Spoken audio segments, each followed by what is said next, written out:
The question of the day is white balance really that important? Okay, I got it. It's a part of your color correcting process. But then color correcting is also a part of your color grading process. And maybe at the end of the color grading, you'll add some looks or create some looks, maybe teal and orange like Michael Bay, or the green tint in Matrix. And that brings us back to the question, is white balance really that important?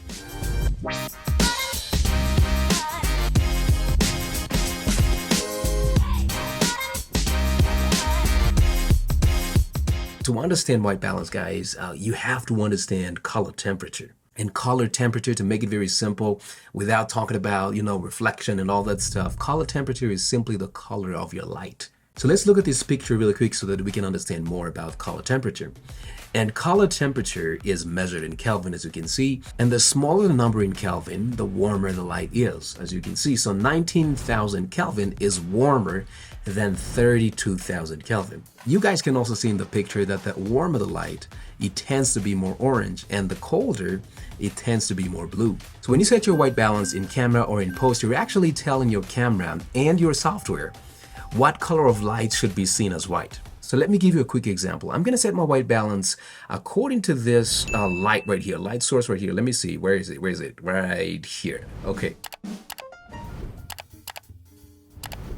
And look at that, guys. The result is we have this very blue, cold vibe right now because every color that has more Kelvin than this will be considered cold. Now, if we tell Final Cut Pro that this is actually white, we take our eyedrop and select this, and you guys can see it changes. Now, so here's the difference.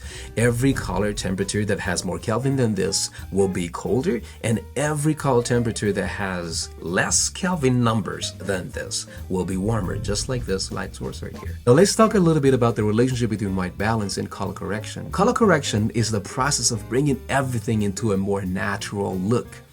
So if this is white, I want this to be white. It becomes a little bit tricky when there are different light sources. Now let me explain. So if you have a clip of one person or maybe a group of people around a fire at night, the warmth of the fire should be reflected on the skin tone, meaning that your white balance should be a little bit warmer just to show that warmth. But then it becomes tricky because it's at night, so there is also some cold temperature maybe in the background.